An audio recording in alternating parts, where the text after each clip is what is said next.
Babaeng naalala po ba ninyo last week yung pinagbabaril na walang kalaban-laban na babae sa isang KTV dyan sa Las Piñas? Awa ng Diyos po, naging critical ito kasi ang daming 3-4 na bala ang pumasok sa Walang katawan. kalaban-laban. Ay ligtas na po at nagpapagaling na lang sa ospital.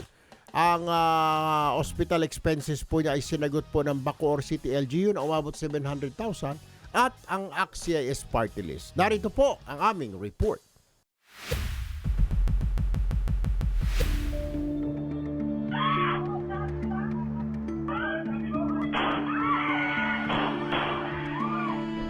Nervyos ako eh. Parang masisiraan ako ng bahay kasi nga nangyari sa anak ko. Nag-iisang anak ko lang. Hindi ko matanggap kung yan nangyari sa kanya. Wala akong magawa.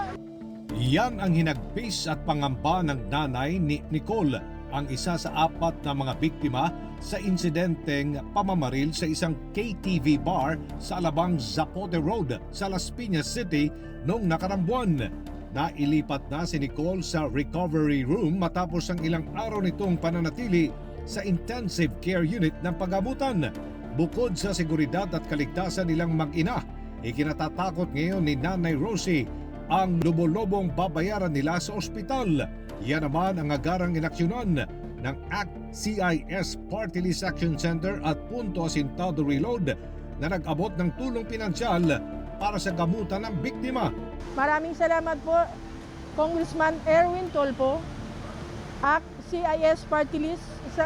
Malaking tulong po ito sa billing ng anak ko sa ospital. Samantala, ang Bacoor City Local Government Unit nagbigay din ng financial assistance sa medical expenses ni Nicole.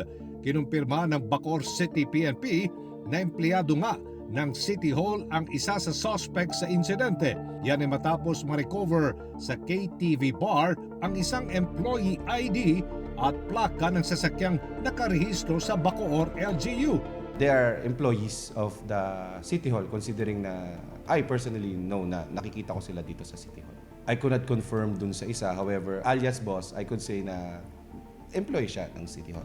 Sa ngayon, nagtatago na raw ang suspect at patuloy ang manhunt sa grupo ng mga bumaril. Handa naman ang pamunuan ng Bacoor City PNP na makipagtulungan sa Las Piñas PNP para mapabilis ang pagbigay ng hustisya sa mga biktima. Mayor Strike Revilla is firm in assuring na we will not tolerate, the City Hall will not tolerate kung meron mga wrongdoings na ginagawa ang mga empleyado. Kung sino man yung may mali, the full force of the law will i-implement laban sa kanya.